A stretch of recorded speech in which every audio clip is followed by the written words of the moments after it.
Hello viewers, welcome back to my channel Carewell homoeopathy. आज इस video में मैं आपको बच्चों की बहुत कॉमन परेशानी के बारे में बताऊंगी, या आदत भी कह सकते हैं हम इसको, जो है बच्चों का बिस्तर गीला करना, which is also called as bed wetting and nocturnal enuresis. तो इस वीडियो में मैं आपको बताऊंगी कि बेड वेटिंग क्यों होता है, इसके कारण क्या हैं और इसका होम्योपैथिक ट्रीटमेंट क्या है, जिससे ये परेशानी जड़ से ख़त्म हो जाएगी। So let's get started. Bed wetting बच्चों में बहुत आम यानी बहुत कॉमन प्रॉब्लम है। इट में ऑल्सो भी प्रेजेंट इन एडल्ट्स, बट बच्चों में ये बहुत ज़्यादा कॉमनली देखने को मिलते हैं बेड वेटिंग के केसेस। बेड वेटिंग, जिसे नॉक्टर्नल एन्यूरेसिस भी कहते हैं, is involuntary urination specially while asleep. That is रात में नींद में बिस्तर गीला करना या पेशाब निकल जाना। ये इनवॉलेंट्री होता है, मतलब अनैच्छिक होता है, कंट्रोल नहीं होता इसमें।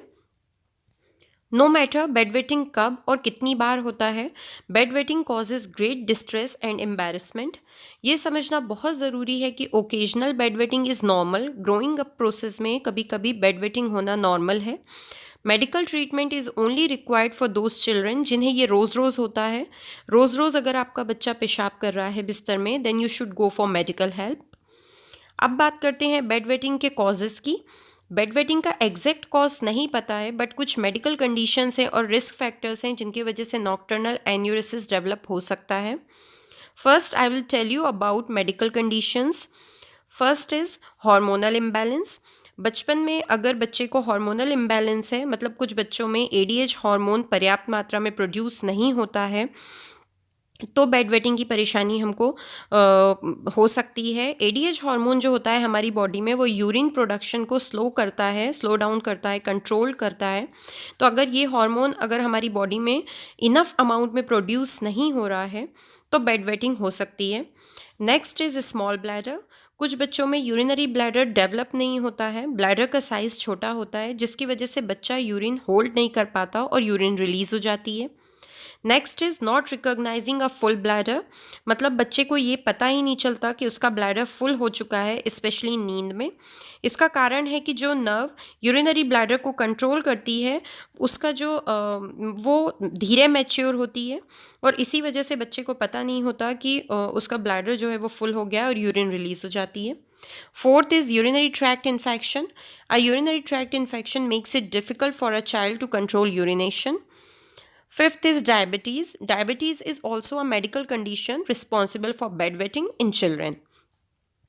अब बात करते हैं रिस्क फैक्टर्स की। तो पहला रिस्क फैक्टर है एंजाइटी एंड स्ट्रेस। बच्चों में एंजाइटी एंड स्ट्रेस की वजह से कभी कभी बेडवेटिंग ट्रिगर्ड हो जाती है। Stressful events like a new sibling, moving places, starting a new school, being away from home, being away from parents etcetera, ये सारे कारण हैं जो कभी कभी रिस्पॉन्सिबल होते हैं बेड वेटिंग को ट्रिगर करने के लिए। Next is heredity.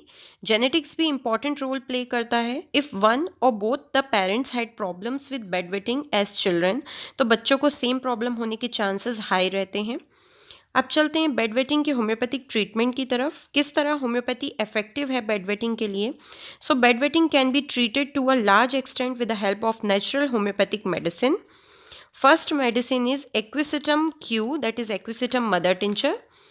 एक्विसिटम Q leading homeopathic medicine है बेड वेटिंग के लिए, स्पेशली जब रात में बिस्तर गीला करने की आदत बन जाती है बच्चे की। कोई अंडरलाइंग कॉज नहीं है, कोई मेडिकल कॉज नहीं है, बट बच्चे को आदत हो गई है कि वो रात में जब भी सोता है तो बिस्तर गीला करता है, रात में उसकी पेशाब निकल जाती है बिस्तर पे। तो उसके लिए एक्विसिटम मदर टिंचर बहुत इफेक्टिव रेमेडी है। अगर बच्चे को फ्राइटफुल ड्रीम्स आते हैं और उसकी वजह से बेड वेटिंग होती है, तो इस कंडीशन में भी स्ट्रांगली रिकमेंडेड मेडिसिन है एक्विसिटम। मैं एक्विसिटम क्यू यानी equisetum mother tincture regularly use करती हूँ बेड वेटिंग के केसेस में as my first line of treatment, और मुझे बहुत अच्छे रिजल्ट्स मिलते हैं इस मेडिसिन के। एक्विसिटम क्यू आपको देना कैसे है? तो एक्विसिटम क्यू की 10 बूंदें आधे कप पानी में मिक्स करके दिन में 2 बार देना है बच्चे को। डॉक्टर रैकवेग, एसवीएल या डब्ल्यूएसआई की परचेस करेंगे तो ज़्यादा अच्छा है और अच्छे रिजल्ट्स मिलेंगे। सेकेंड इफेक्टिव मेडिसिन है श्वाबे एन्यूकाइन। डब्ल्यूएसआई की मामा नेचर पेडियाट्रिक रेंज की मेडिसिन है ये फॉर चिल्ड्रन बेड वेटिंग। बहुत इफेक्टिव है ये मेडिसिन, ग्लोब्यूल्स फॉर्म में रहती है ये, सो बहुत इजी है बच्चे को खिलाना। Medicine is indicated in bed wetting, मतलब बिस्तर गीला करना। वीकनेस ऑफ ब्लैडर मसल्स, मतलब अगर बच्चे की ब्लैडर मसल्स वीक हैं और उसकी वजह से यूरिन होल्ड नहीं कर पाता बच्चा, उसके लिए तो ये ब्लैडर मसल्स को स्ट्रेंथन करती हैं, स्ट्रॉन्ग करती हैं। And next is involuntary urination. एन्यूकाइंड यूरिन फ्रीक्वेंसी को कंट्रोल करती है and it control nervousness and irritability in child.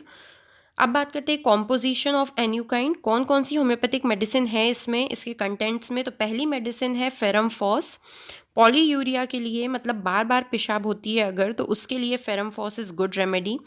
Second is Atropinum है इसमें, अगर बच्चे को बार बार डिज़ायर होती है यूरिन पास करने की तो एट्रोपिनम बहुत इफेक्टिव मेडिसिन है। एसिड फॉस है इसमें, बेड वेटिंग के लिए बहुत अच्छी मेडिसिन है एसिड फॉस। क्रियोसोट है इसमें, it is very effective for enuresis in the first part of night, मतलब रात के अगर फर्स्ट पार्ट पे बच्चे को यूरिन हो जाती है तो उसके लिए क्रियोसोट बहुत अच्छी मेडिसिन है। Next is Staphysagria. Bed wetting के साथ अगर जलन होती है यूरिन पास करते टाइम तो स्टेफिसगिरिया बहुत इफेक्टिव रेमेडी है। अगली मेडिसिन है इसमें Petroselinum sativum. Petroselinum is one of the best remedy for bed wetting. These all medicine is applied to globules, globules form में है ये मेडिसिन। अब मैं आपको बताती हूँ कि इसको देना कैसे है बच्चे को, डोजेज के बारे में। तो 3 साल से 6 साल तक के बच्चे को आपको 3 गोलियाँ दिन में 3 बार, मतलब सुबह, दोपहर और शाम को देना है। 3 गोली बच्चे के मुंह में देना है, बच्चा आराम से चूस लेगा, कोई प्रॉब्लम नहीं होगी। अगर बच्चा 6 साल से बड़ा है तो 6 गोली दिन में 3 बार देना है आपको। जब तक बच्चे के सिम्टम्स कम्प्लीटली डिसअपियर नहीं हो जाते, मतलब पूरी तरीके से ठीक नहीं हो जाती उसकी ये परेशानी, तब तक ये मेडिसिन देना है आपको। बिल्कुल सेफ़ है ये मेडिसिन, नेचुरल है और इसके कोई साइड इफ़ेक्ट्स नहीं है। कम्प्लीटली सिम्टम्स डिसअपियर होने में अप्रॉक्स 6 मंथ्स लगते हैं, तो 6 मंथ्स तक आपको कंटिन्यू देना है। 6 महीने देने के बाद भी अगर थोड़ा बहुत है ऐसा कि आपको लगता है ऐसा कि बच्चे की अभी ये प्रॉब्लम कम्प्लीटली ठीक नहीं हुई है, तो आप इसे कंटिन्यू कर सकते हैं जब तक बच्चे के सिम्टम्स कम्प्लीटली डिसअपियर नहीं हो जाते। ये हुई WSI की एन्यूकाइंड और इसकी फुल डिटेल। सो 2 मेडिसिन बताई आपको मैंने बेड वेटिंग के लिए या बिस्तर गीला करने के लिए। First is Equisetum Q, Equisetum mother tincture, and second is WSI एन्यूकाइंड। दोनों मेडिसिन्स आप बताए हुए डोज के हिसाब से देना स्टार्ट करें, डेफिनेटली आपको बहुत अच्छे रिजल्ट्स मिलेंगे और नॉक्टर्नल एन्यूरेसिस और बेड वेटिंग पूरी तरीके से ठीक हो जाएगी। सो व्यूवर्स, आशा करती हूँ आपको ये वीडियो यूज़फुल लगा है और पसंद आया है। If you liked it, please give it a thumbs up. Also don't forget to subscribe my channel. I will be back soon with another video. Till then, stay healthy, stay happy, and thank you so much for watching.